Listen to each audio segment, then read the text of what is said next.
Assalamualaikum warahmatullahi wabarakatuh. Halo sahabat Tarki semuanya, kembali lagi di podcast Tarkis Mansa, bercerita, berbagi, dan berkreasi.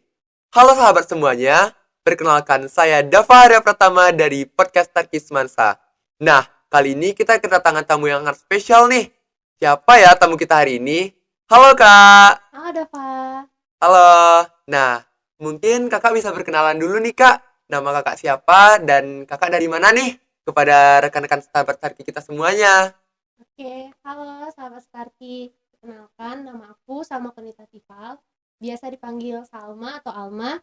Aku tinggal di Talo Ambon, jadi dekat sini.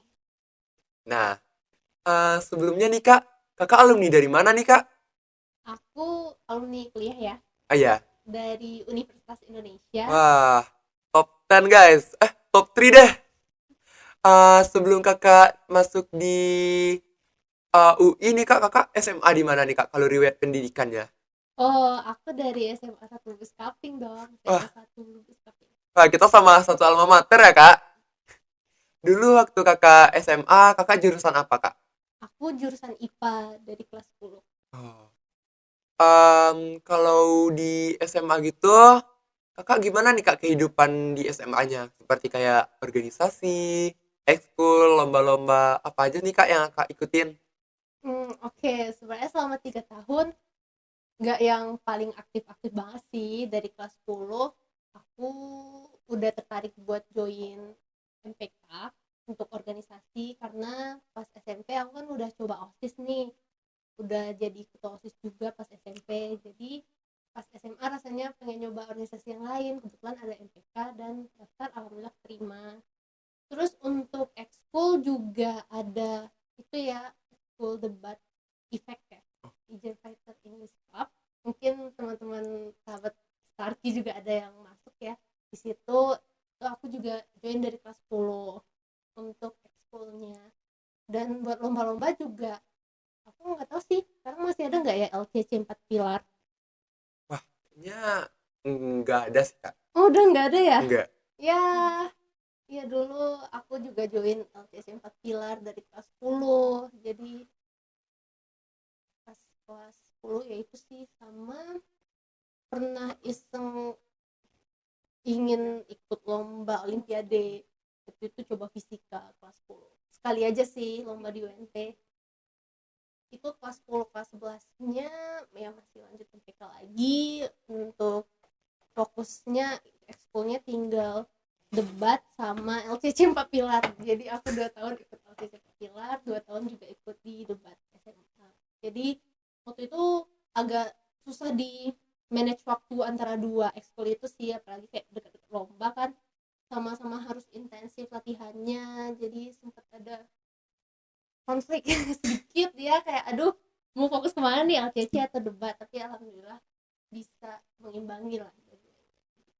Dan tentunya juga harus belajar ya, belajar di SMA, karena kebetulan waktu itu di Kurtilas itu ya pelajarannya cukup berbeda ya. Waktu itu baru-baru Kurtilas dan dibilang sama guru-guru kayak dulu di kelas ini kelas 10 belum belajar nih materi ini, biasanya kelas 11 atau kelas 12. Jadi kayak jujur agak kesulitan membiasakan diri dengan materi SMA yang cukup berat dibandingkan SMP.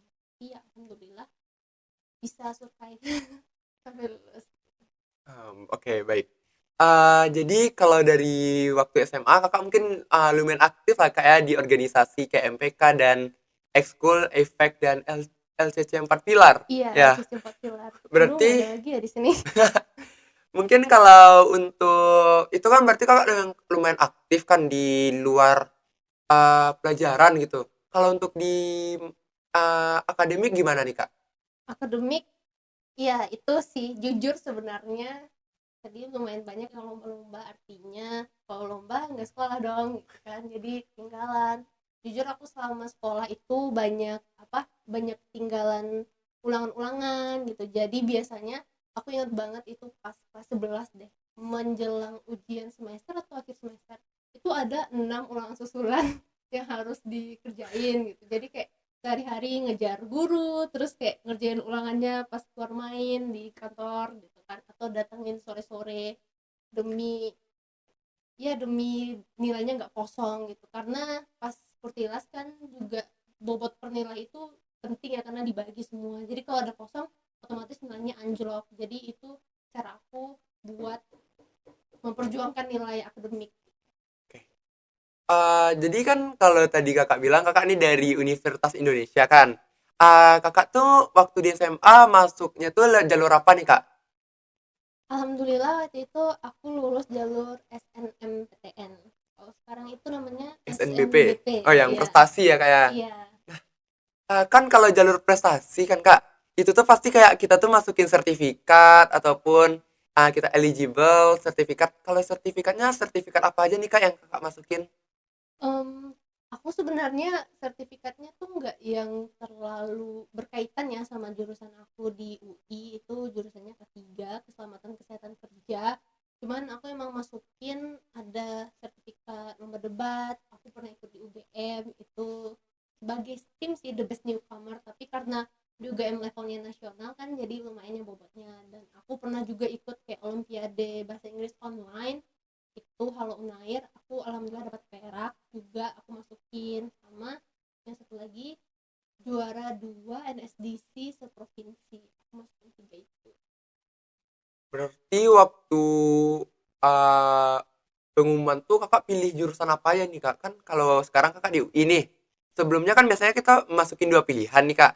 Pilihan duanya apa kak? Atau jangan-jangan UI pilihan dua nih? Enggak dong, enggak berani naruh pilihan 2. Aku waktu itu emang desperate buat masuk UI sih ya, dan aku milih K3 buat pilihan 1, dan jadinya aku naruh FK Unan buat pilihan 2. Tapi aku nggak menyarankan tuh sahabat Sparky buat melakukan ini ya, karena ya kita tahu juga lah FK Unan kan juga tinggi ya, jadi sebenarnya naruh di pilihan kedua itu lebih kayak daripada kosong. Tapi mungkin buat teman-teman kalau misalnya memilih pilihan mungkin bisa lebih bijak lagi. Kan kak kalau dilihat-lihat nih, prodi kakak nih K3, kesehatan, Keselamatan dan keselamatan. kesehatan Oh, kerja. oke. Mungkin kalau dilihat itu kan prodi baru ya kak. Kakak kenapa bisa milih jurusan yang itu? Oh iya, jadi mungkin flashback sedikit ya. Jadi struggle aku kenapa akhirnya milih K3 UI ya. Jadi awal-awalnya mungkin teman-teman yang IPA juga banyak nih pengennya masuk HI ya, hubungan internasional tuh ngetop banget ya di antara kita nih. Jangan-jangan Dava juga tertarik nih HI. Wah, jadi diplomat kita kak. Iya, jadi aku juga salah satu orang itu ya. Dan tapi kan kebetulan HI itu IPS, dan mungkin dibilang pedean sih, cuman aku yakin aku eligible gitu. Dan ngerasa kayak kalau misalnya eligible sayang kalau aku Oh, milih iya. yang Yang linjur gitu kan, sayang aja kalau linjur. Dan mulai carilah jurusan IPA apa yang bisa aku ambil semisal aku emang eligible untuk undangan. Nah, jadi mulailah tuh aku awalnya kepikiran untuk farmasi, farmasi Unan, kemudian Kesmas. Di akhir-akhir juga nih karena mamaku dokter, abangku yang nomor 1 juga dokter, itu bilang juga FK aja enggak gitu. Sebelumnya aku kayak anti banget sama FK, nggak tahu kenapa ya. Karena kayaknya FK tuh capek banget ngeliat mama sendiri kayak capek gitu. Jadi kayak mau kuliahnya yang sedikit santai lah gitu.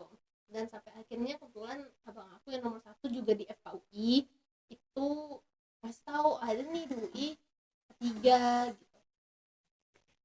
berarti dari itu yang membuat kakak tertarik nih kan ke Iya. jurusan K3. Terus bagaimana sih kesan kakak nih waktu buka pengumumannya? Wah, ternyata lolos nih jebol kita UI gitu. Gimana nih kak Oh, kesannya? iya, jadi waktu itu kan udah covid ya, jadi Iya. waktu itu kayak aduh sedih banget, kayak kita gak jadi perpisahan gara-gara covid. Kayak waktu itu udah ikut bimbel juga sih, aku udah masuk NF dan udah mulai online juga tuh, kayak ya Allah pusing banget, nggak tahu gimana nih bimbel online gitu, ngeliat soal-soalnya kayak nggak ngerti. Jadi jujur agak takut juga, khawatir ya, karena si K3 ini kebetulan itu kuotanya cuma 10 kan, dikit banget. Jadi akhirnya cuma bergantung pada nilai yang alhamdulillah lumayan tinggi lah. Dan kebetulan waktu itu aku lagi sakit perut banget karena mungkin yang cewek-cewek tahu ya kenapa sakit perut karena itu. Dan waktu itu sekitar siang jam 1 aku ngeliat teman-teman yang lain kayak, oh lulus nih FK USU gitu, kayak ya ampun mereka ya wajar sih lolos gitu kan. Itu teman-teman aku yang eligible status Atas apa ya, gitu kan. di atas aku karena aku nomor 5. Nah waktu itu abang aku yang FKUI lagi di sana tuh, dia juga lagi kuliah online juga karena covid kan. Dan aku buka deh kayak alhamdulillah jauh gitu, kayak aku kayak langsung seneng banget. Aku kasih tahu keluarga dan aku juga nelpon beberapa guru yang udah mendukung aku buat ngambil Oke. ini gitu, untuk mengabarkan kabar baik. Oke Kak, berarti seneng banget ya Kak ya kita Iya, lolos di pilihan kayak pertama. nggak nyangka banget sih, kayak ini beneran nih aku yang gak Wah, siapa-siapa gitu masuk UI ya. wah, alma kita kuning nih guys. Iya, karena waktu itu lagi santer banget kan, kayak UI di blacklist, Oh, kayak mungkin mungkin sekarang masih ada juga ya rumor-rumor UI di blacklist. Itu udah enggak ya sama guys, guys. kayak ayo masuk UI. Udah enggak di blacklist Letakkan UI lagi. di plan 1 guys. Kayak jangan takut dong, saya itu kok UI. Terus nih Kak, kan kalau kita misalnya nih, kita pilih farmasi itu kan belajarnya kayak pasti banyak kimia. Kalau kita pilih kedokteran tuh kayak ya udah jelas kedokteran, perawat udah jelas. Nah, kalau K3 nih gimana nih Kak? Apa-apa aja gitu. Nah ya, Ya gimana nih Kak? Mungkin penonton-penonton juga ada belum tahu nih. iya Udah tahu apa kan belum nih? penasaran kan. Sebenarnya juga dari cerita aku tadi kan bisa dibilang ketiga ini kayak pilihan terakhir kan, karena aku ngebet UI gitu. Ya udah nih ketiga kata Yang penting abang. UI nih. Iya, aku ngebetnya UI yang jurusannya ya terserah deh gitu. Jadi kalau dari pelajaran aku sih sebenarnya ketiga ini cukup apa ya, banyak gitu macam-macamnya, tapi di awal-awal tuh sempat fokusnya tuh di kimia, dan tapi ada juga belajar biologi. Jadi ini jurusannya cukup IPA lah karena di Fakultas Kesehatan Masyarakat gitu. Jadi fokusnya tapi lebih ke fisika atau kimianya sih. Oke. Itu guys, ternyata jurusannya tuh IPA banget nih. Nih mungkin untuk anak-anak IPA yang lagi sulit milih jurusan bisa nih kemana Kak? Ketiga, ayo ketiga Nah, FKUI. kalau kegagalan akademik ada nggak sih Kak? Mungkin nggak kan kita tahu nih. Kalau orang-orang kalau kuliah pasti nggak akan mulus, pasti ada Kak jebol. Nah, kalau Kakak apa nih Kak kalau selama di UI? Kegagalan akademik ya sebenarnya sih alhamdulillah aku selama di situ baik-baik aja ya, IPK-nya gitu. Wah, Alhamdulillah juga cum laude. Tapi memang ada di semester berapa ya, semester 5 itu pelajarannya susah banget. Itu kayak ujiannya aku sampai nangis kerjanya karena sampai stres. Tentunya waktu itu masih ada abangku, jadi dibantuin gitu kan. Jadi sebenarnya ini balik lagi ke tipe-tipe orang ya, orang tapi kalau aku tipenya yang memang harus ada temannya, harus ada yang yang nemenin. nemenin gitu. Iya, kalau di situ kan ada abang aku gitu. Jadi menurut aku dukungan keluarga, dukungan teman, mungkin keluarga lah yang penting ya, karena mungkin kalau teman itu di kuliah kita udah sendiri-sendiri aja lagi kan, Udah punya beda ya hidup Kak sama sendiri. SMA.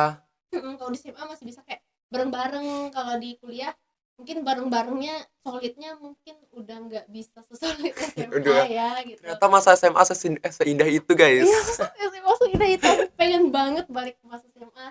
Jadi waktu itu emang akhirnya aku untungnya ada abang. Itu juga aku nggak kepikiran awalnya minta abang aku buat bantuin, tapi setelah dikasih tahu sama mama kayak minta bantuin lah sama abang, buat apa abang ada di situ. Jadi kebetulan waktu itu abang aku meskipun udah lulus tetap nemenin 1 semester selama di sana gitu, apa menyesuaikan Oke. diri gitu.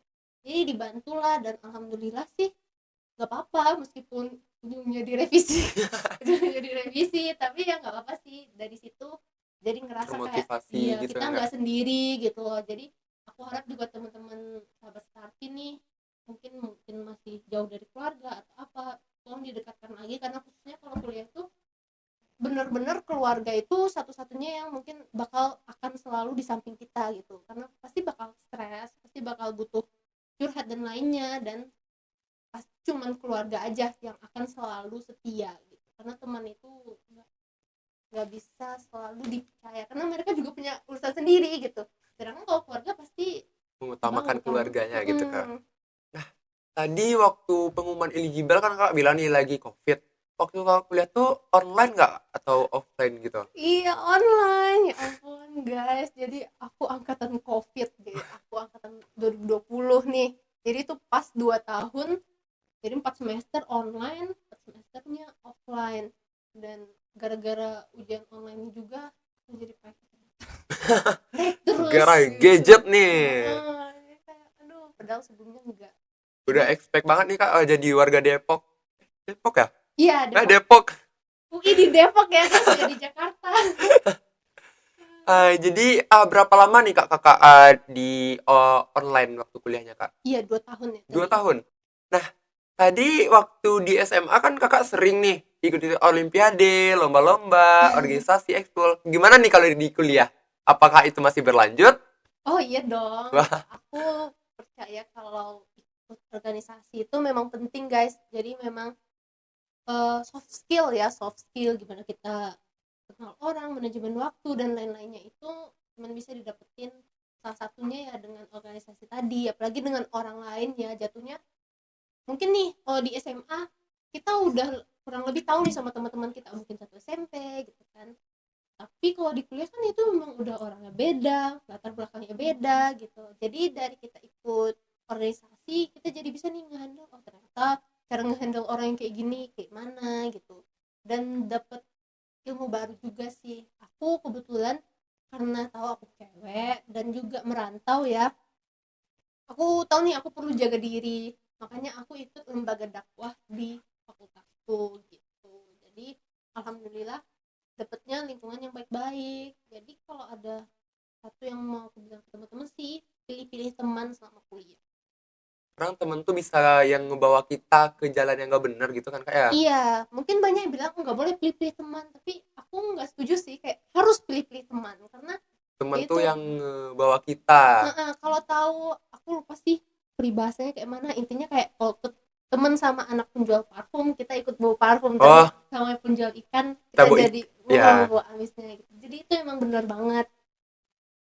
Jadi kak, kalau berarti emang ikut organisasi itu penting ya kak, karena bukan sekedar ikut-ikut aja, tapi emang Iya, banyak gitu kayak manfaat ataupun bagi kita sendiri dan orang lain. Nah, kalau lomba-lomba gimana nih kak? Apa aja sih lomba-lomba atau lomba-lomba yang kakak ikutin waktu di kuliah? aku mungkin karena udah cukup fokus ke organisasinya ya, jadi mungkin teman-teman yang bakal ikut organisasi kuliah jangan kaget karena bakal beda banget sama organisasi di SMA nih. Mereka kayak lumayan padat gitu. Jadi biasanya nih kalau di kuliah jarang sih kayak dia anak organisasi tapi dia juga anak lomba gitu, jarang gitu. Biasanya ada yang fokus, oh, dia mungkin mapres gitu, KTI gitu kan, atau dia anak kuliah apa organisasi gitu, karena emang susah gitu buat dua-duanya. Tapi aku sempat kok ikut beberapa lomba. Aku ikutnya lomba cerpen guys. Aku emang suka nulis, jadi aku ikut lomba cerpen. Waktu itu pernah di tingkat fakultas aku menang, terus maju ke tingkat UI Art War namanya ya, dan alhamdulillah aku juara 3 sih gitu. Eh, Kan kalau kita lihat nih kak, kalau udah universitas tuh kan pasti banyak gitu kan kak, kayak event-event kayak pertukaran pelajar ataupun yang lain-lain. Kakak pernah nggak ngikutin kayak gitu? Iya, aku alhamdulillah pernah sih. Mungkin teman-teman tahu ya ada yang namanya ISMA. Itu aku dulu pengen banget ikut Wah, ISMA, tapi kayaknya tuh setelah pertimbangkan lagi kayak agak susah ya mengingat mungkin kondisi aku waktu itu karena ISMA juga banyak lah yang harus disiapin. Padahal waktu itu aku udah bikin paspor kan karena udah gitu. Tapi alhamdulillahnya aku dapat kesempatan di akhir 2023 ada kabar kalau ada nih pertukaran 20 orang ketiga yang untuk ke Korea Selatan dan aku wah, daftar. dapat. Alhamdulillah Wah, dapat gitu. kalau tadi kan kakak bilangnya udah sering nih, udah pernah juga ikut organisasi dan lomba-lomba. Kalau event-event gitu pernah nggak kak? Oh iya, kan ini juga kampus Merdeka ya kak kan? Akan biasanya sering ngadain acara-acara gitu. Nah, kakak pernah join nggak? Pernah kan kampus Merdeka ini malahan itu kan salah satu cara untuk mengisi SKS kan, malahan di jurusan aku itu semester 7 wajibnya cuma 2, jadi sisanya tuh bulan satu semester tuh 21 SKS, jadi ada 19 SKS yang harus diisi, jadi kayak lumayan banyak juga kan. Karena kalau pertamanya sih aku kayak ada ikut kelas Coursera itu kayak kelas online, tapi kita bisa milih kelasnya apa, ntar dapat dapat sertifikat dan nanti bisa dikonversi ke SKS. Terus alhamdulillahnya aku pernah juga sih tahun akhir 2023 itu, oh ya, salah satu kampus Merdeka itu kan ada ISMA ya. ISMA itu pertukaran pelajar, dan aku dari dulu pengen banget ikut pertukaran pelajar, tapi karena satu dan lain hal nggak kesampaian nih untuk daftar ISMA, padahal aku udah bikin paspor ya. Nah, tapi alhamdulillah tuh akhir 2023 dapat kabar kalau ada kesempatan open buat pertukaran pelajar 2 minggu ke Korea Selatan gitu. Dan aku daftar, alhamdulillah lulus sih. Bisa. Oh, berarti kakak juga lumayan aktif ya kak kalau di dunia perkuliahan ini. Iya, lumayan aktif. Enggak, biasanya apa tuh namanya kalau itu kupu-kupu? Oh Kuliah iya, pulang, kuliah kuliah pulang. pulang gitu. Kak, kalau untuk prospek kerjanya gimana nih kak? Kalau untuk jurusan K3? Jurusan K3 ini luas banget sih prospeknya. Kita tuh bisa ke rumah sakit, bisa ke industri, perusahaan. Jadi kayak setiap perusahaan itu ternyata wajib loh teman-teman punya minimal 1 K3 kalau punya 100 karyawan atau pekerjaannya itu berisiko tinggi. Jadi kayak berisiko tinggi itu kayak apa sih? Contohnya kayak tambang gitu, kayak menambang minyak, menambang emas kayak di Papua gitu kan. Atau misalnya perusahaannya berurusan dengan bahan kimia berbahaya, itu wajib minimal ada 1 K3. Jadi kayak mau BUMN, perusahaan swasta itu biasanya ada K3-nya, dan bisa juga buat PNS. Itu bisa di Kemenkes atau Kemenaker. Jadi banyak banget sih jalurnya buat K3 ini. Berarti untuk K3 ini prospek kerjanya sangat luas banget ya kak? Nggak hanya satu bertumpu di satu tempat aja gitu. Iya. Mungkin satu kakak nih 1 orang, 100 orang tadi ya kak harus Iya. di ituin. Nah, kalau kakak udah lulusnya tahun berapa nih kak? Aku baru banget nih lulus fresh graduate Fresh akhir graduate banget nih. Agustus 2024 kemarin. Alhamdulillah aku lulus tepat waktu 8 semester. Selanjutnya abis tamat kuliah nih kakak mau cari kerja di mana nih kak? Mungkin ke luar negeri nih.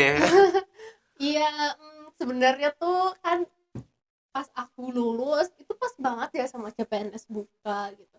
Tapi sayangnya waktu itu sertifikat ijazah sama transkrip nilai aku tuh belum keluar. Padahal aku udah nyoba daftar CPNS, ya nggak lulus administrasi. Jadi sekarang aku lagi nyari-nyari sih, baik itu mau di perusahaan swasta atau perusahaan Pemerintah. BUMN. Oh ya. BUMN yang penting apply aja, semoga deh. Tapi selagi aku masih nyari-nyari, aku nggak nganggur kok. Aku juga bantu dosen buat penelitian S3-nya. Berarti kalau untuk pendidikan itu kakak udah sangat bagus nih kak ya. Udah. Insyaallah. Jadi gimana nih kak? Mungkin pesan-pesan untuk penonton sahabat Starkey semuanya yang pengen juga nih masuk UI. Mau Iya, pakai jakun nih jagoan. ini Jakun. Pesannya buat teman-teman, pertama, jangan takut masuk UI. Jangan takut guys, kalau masuk UI itu kayak sama aja kok, isinya juga anak-anak biasa. Kalau ditanya kayak, Kak, ambis-ambis enggak sih anak UI? Biasanya Enggak kan kok orang gitu. gitu kan kayak Iya, takut masuk UI. Orang biasanya orang-orang pinter gitu. iya, enggak kok guys, sama aja kok isinya. Mereka ya ada yang ambis, ada yang malas gitu kan. Aku juga ada yang matil, ada juga yang mungkin belum bisa lulusnya tepat waktu, kayak gitu kan. Ada berbagai macam faktor X lah yang bisa gitu. Jadi pesan aku sih, pertama teman-teman mungkin buat yang kelas 10, mungkin ada yang masih bingung jurusan, itu nggak apa-apa, take your time ya. Kayak nggak apa-apa kita mikir mau jurusannya apa, tapi tetap diusahakan gitu. Harus kenali diri kamu, misalnya ngerasain kalau oh kayaknya aku buat nilai rapor kurang nih, nah bisa nih dicicil-cicil buat belajar buat SNBT. BT. Nah, SNBT-nya buat UTBK itu bisa dicicil dari awal, karena sekarang kan nggak kayak dulu ya, nggak harus ikut bimbel pun udah banyak contoh-contohnya di Iya, di YouTube gitu. internet. Iya, di internet juga ada contoh soal dan segala macamnya. Boleh kok langsung belajar gitu mulai dari awal. Tapi kalau misalnya dirasa nih pengen memperjuangkan nilai rapor, itu juga boleh. Kalian misalnya harus rajin belajar, harus ulangan, Ikut-ikut harus lomba ya baik Kak, gitu. supaya bisa nambah bobot Iya, ikut lomba sertifikat. juga gitu. Kayak ikut lomba itu, kalau kataku sih jangan takut ikut lomba ya, Yang karena ikut, penting nyoba. iya, ikut lomba itu menyenangkan. Gimana sih, aku tuh suka ikut lomba juga karena kayak gak sekolah kan, jadi itu seru juga. Karena kan aku dengar udah bakal ada PKS lagi kan. Udah. Itu juga bisa nih, salah satunya kan seprovinsi tuh, jadi siapa tahu teman-teman ada yang menang, itu bisa juga Sebagai jadi bahan sertifikat. ya. Intinya sih dari aku, apalagi di kurikulum merdeka yang teman-teman sekarang kan itu udah diajak untuk mengenal diri ya. Jadi aku saranin sih teman-teman buat fokus aja, jangan lihat ke mana-mana, fokus untuk mengembangkan diri gitu. Kayak misalnya yang tadi kan yang udah aku bilang, dan juga ditambah dengan ekskul-ekskulnya. Jadi kayak oke, mau fokus ke nilai rapor tapi jangan lupa yang lainnya juga, karena kita bukan robot ya. Kayak kita ikut organisasi misalnya MPK, ikut ekskul, bahkan mungkin di start ini ya, itu kan kita berinteraksi dengan berbagai macam orang. Contohnya juga di Starkey, aku rasa teman-teman yang di sini tuh beruntung banget ya, bisa ketemu berbagai macam orang keren yang jadi narasumber gitu. Itu juga bisa salah satu jadi kesempatan ya, bahwa itu kita bisa dapat ilmu dari orang-orang, ketemu orang-orang juga jadi termotivasi. Jadi menurut aku sih teman-teman, mungkin dari efek sosial media kita melihat oh banyak orang hebat dan lainnya, jadinya insecure.